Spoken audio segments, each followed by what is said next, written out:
사람에게 습관이라는 것이 있습니다. 습관에는 좋은 습관이 있고 안 좋은 습관이 있습니다.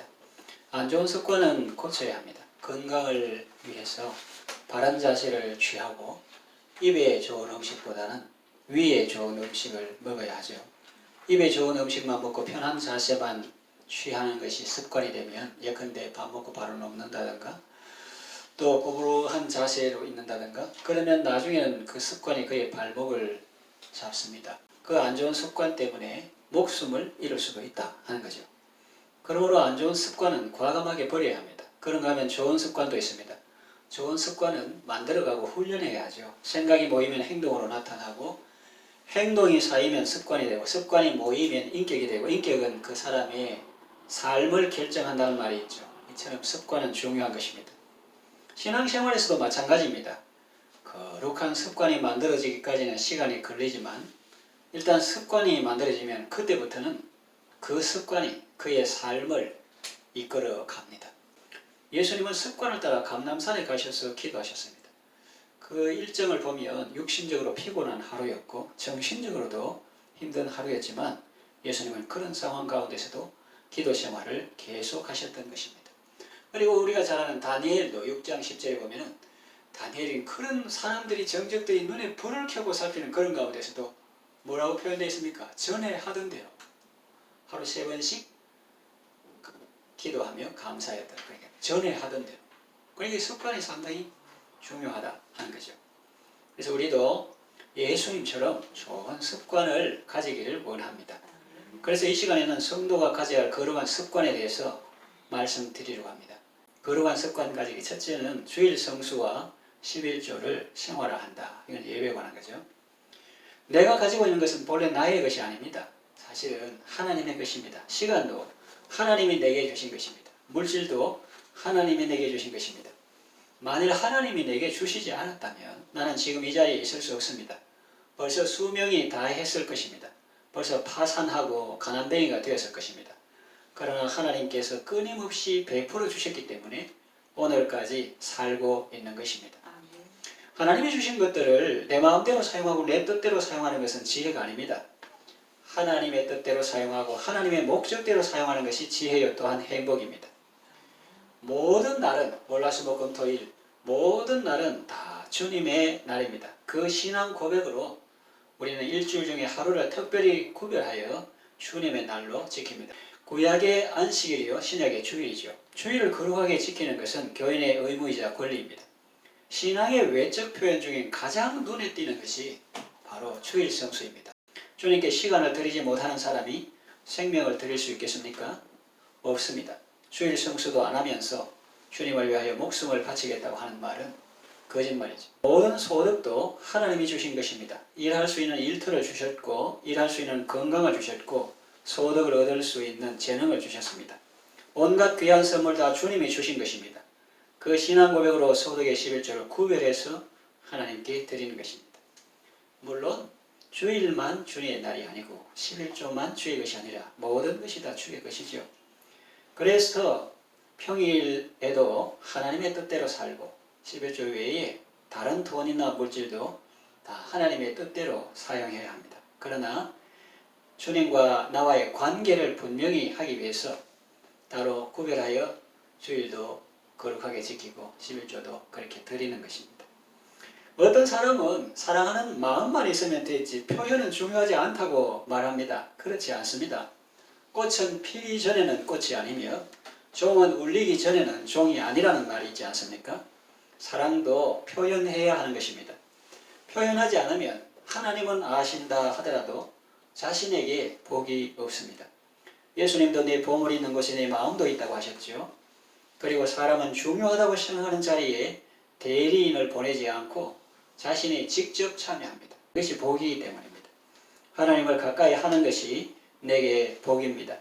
내가 하나님께 드릴 수 있다는 것은 이미 하나님께 받았다는 증거입니다. 하나님과 바른 관계를 맺고 은혜를 아는 사람에게 하나님은 더 큰 것을 맡겨주십니다.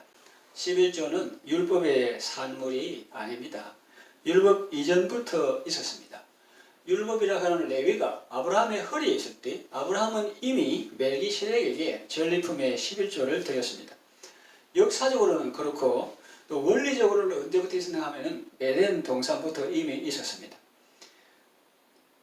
무슨 말인가 잘 들어보십시오. 하나님께서 그때 동산 모든 나무의 실과는 먹되 선악을 알게 하는 나무의 실과는 먹지 말라. 먹으면 너 죽는다. 생명과를 많이 먹으라. 그 대신에 그렇게 말했죠. 11조는 그러므로 은혜의 산물입니다. 율법의 산물이 아니고 주님의 은혜를 알고 주님을 높이고 그 말씀에 순종하는 것이 우리의 생명이요 기쁨이요 복입니다. 하나님이 금하신 것이 그러면 에덴 동산에만 있었는가? 그렇지 않습니다. 지금 우리 가운데에도 그런 것들이 있습니다. 하나님께서 선악과 따먹지 말고 금한 게 아니고 지금도 하나님이 우리의 행복을 위해서 명하신 것이 있습니다. 뭡니까? 살인을 금하셨고 간음을 금하셨고 도적질하는 것을 금하셨고 거짓말하는 것을 금하셨고 이웃의 것을 탐내는 것을 금하셨습니다. 그것은 우리의 유익과 행복을 위해서입니다. 하나님께서 금하신 의도를 의심하고 오해하고 마치 사탄이 이렇게 유혹해가지고 하나님 자기만 좋고 너를 맨날 노예로 만들라고 너희도 따먹으면 눈 밝고 하나님한테 된다.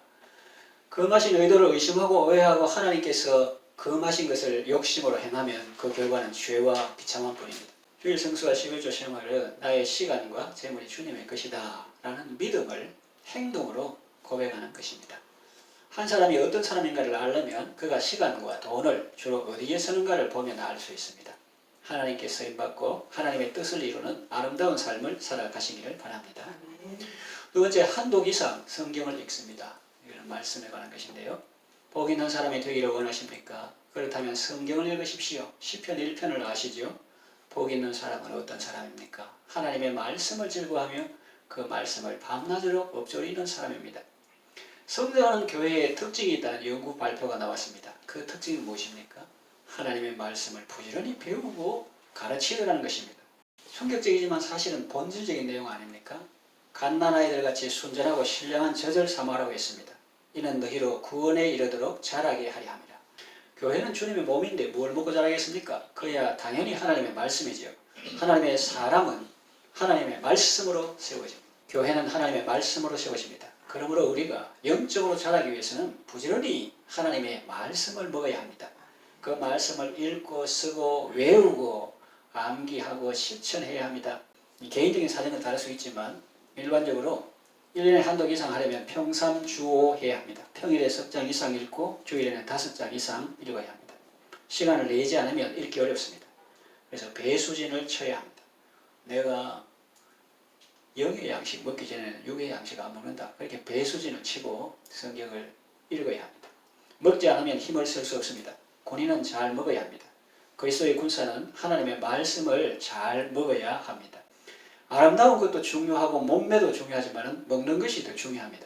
먹어야 살고 살아야 미용도 하고 수술도 하고 다이어트도 할 수 있지. 아무것도 안 하면 말라 죽을 것입니다. 지금 영혼 이야기하는 거예요. 그리스도인에게 인성도 중요하고 상식도 중요합니다. 그러나 꾸준히 성경을 읽는 것은 더 중요합니다. 성경의 기본 지식이 없이 신앙생활을 건강하게 제대로 하기는 어렵습니다. 양보다 질이 중요하다는 말에 속지 마시고 둘 다 중요하니까 양도 중요하고 질도 중요하고 정독하는 것도 중요하고 통독하는 것도 중요하니까 성경을 많이 읽고 또 깊이 있게 읽으시기를 바랍니다. 세 번째, 매일 1시간 이상 기도하는 것입니다. 그러면 목사님, 하나님 성경도 읽어라, 기도도 1시간 이상 해라. 그러면 내 시간은 하나도 없네요. 안 그래도 바쁘고 피곤한데 기도할 시간, 성경 볼 시간 없어요. 그런 생각 들 수 있습니다. 그러나 그것은 사탄의 속임수입니다. 여러분, 그러면 그 말대로 한번 내 마음 내 뜻대로 한번 살아보세요. 한 해를 마감할 때 아무것도 남는 것이 없을 것입니다. 그러나 힘들고 어려워 보여도 주님께 순종하며 살아보세요. 시간이 없다 할 게 아니라 시간을 내서 먼저 성경을 울순위로 읽고 그렇게 해보세요. 그러면 생각 밖에 놀라운 일을 경험하게 될 것입니다. 시간 없어 기도 안 하고 기도하고 한번 살아보십시오. 놀라운 일을 경험하게 될 것입니다. 시간도 하루를 살 때 빠듯하지 않고 오히려 여유가 생길 것입니다. 주님께 시간을 드리면 주님은 우리에게 지혜를 주시고 은혜를 주시고 용기를 주시고 깨달음을 주십니다. 갈지 않고 계속 벌목하는 것과 도끼 나를 갈고 쉬어가면서 벌목하는 것의 차이는 엄청납니다. 내 힘만 가지고 일하는 것과 존귀하신 분의 도움을 받으며 일하는 것 다르죠. 그러면서 음악도 듣고 간식도 먹고 쉬어가면서 일하는 것이 어느 것이 즐겁고 효율이 높겠어요. 기도하면 주께서 우리에게 평안을 주시고 기쁨을 주시고 여유를 주십니다. 그래서 루터는 바쁜 일이 있을 때는 평소보다 2배 더 기도했다고 하지 않습니까? 그것은 기도의 비밀을 아는 사람이 할 수 있는 말입니다. 하나님이 우리에게 은혜 베푸시는 중요한 방편 중에 하나입니다. 기도에 줄을 놓지 말고 기도로 하나님의 부유하심을 누리시기 바랍니다. 그 다음 4번째, 매주 한 가지 이상 봉사합니다. 이거는 섬김에 관한 것입니다. 하나님께서 우리에게 재능을 주셨습니다. 은사를 주셨습니다. 각자 할 수 있는 것이 있습니다. 그것을 우리는 다른 사람을 섬길 수 있습니다. 교회를 섬길 수 있습니다. 찬양 인도나 반주로 봉사할 수 있습니다. 특별한 은사가 없어도 섬길 수 있는 건 많습니다. 그것도 은사예요. 휴지를 줍는 거, 바닥에 뭐 떨어져 있으면 물티슈로 닦고, 뭐 계단을 깨끗이 한다든가 청소하는 거나 주방에서 식탁으로 음식을 나른다든가, 이거 뭐 특별한 은사 있어야 됩니까? 그것도 은사지. 차량을 운행합니다. 학생들을 가르칩니다. 혹자는 말합니다. 저는 몸이 약해서 혹은 몸이 아파서 봉사를 못합니다. 그럴 수도 있겠죠. 본인이 자기 사정을 제일 잘 알겠지. 그래서 남의 사정도 모르고 무리하게 자꾸 요구하면 안 되겠죠. 그러나 이것만은 알아야 합니다. 아파서 뭘 하는 경우도 있지만 어떤 경우에는 봉사하면 몸도 건강해지고 마음도 건강해진다는 사실입니다. 성경에 남을 윤택하게 하는 자는 자신이 윤택하게 된다 그랬거든요. 또 황수관 박사도 우유 배달 받아먹는, 아침마다 받아먹는 사람보다 그 우유 배달하는 사람이 많이 걸어다니기가 더 건강하다, 뭐 그런 말도 있습니다. 그러니 무리하지는 않더라도 내가 할 수 있는 것부터 찾아서 하기 시작하면, 경상도 말로 살살 조금씩 자기가 할 수 있는 것부터 찾아서 하기 시작하면 발전이 있고 성장이 있고 유익이 있을 것입니다. 작은 일에 충성하면 주님이 큰 일도 맡겨 주십니다. 어떤 사람은 말합니다. 그 지금 예배의 출석에 대해서 말씀드려요. 하나님은 같은 분인데 어디서든지 교회만 나가면 되지 않습니까? 그런 말이에요. 얼핏 들으면 이야 통 크다. 교단이나 뭐 소속 신경 안 쓰고 하나님은 같은 분인데 가면 안 돼요. 그 교회 집사로 혹은 장로로 임직받아 놓고 모여가지고 그 다음 주에 물어보니까 우리 갔다 왔습니까? 뭐 하나님 다 같은 분인데 꼭 우리 교회 나가야 됩니까? 이런 말 한다고 합시다. 그거 있어요. 그런 사람이 있어요. 그건 마치 뭐가 같은가 하면은 전방부대 사단장이 후방부대에 출근하면서 장군님 웬일이십니까? 뭐 다 같은 군대인데 아무 데면 어때? 그런 말은 같습니다. 말이 됩니까? 그 장군은 그렇다 치더라도 그 병사는 그럼 큰일 나요. 탈령돼요. 탈령. 휴가 잘 맞으면 뭐 저 부대 54단 같으면 대구 가야지. 뭐 가운데 가거나 뭐 제주 가거나 그러면 탈령되는 거예요. 각자 하나님이 세워주신 자리에서 충성해야 합니다. 그리고 봉사할 때는 이런 마음으로 해야 합니다. 나 아니면 누가 일을 하겠느냐. 그리고 그 일을 잘할 수 행하기 위해서 하나님 은혜를 구하며 노력해야 합니다.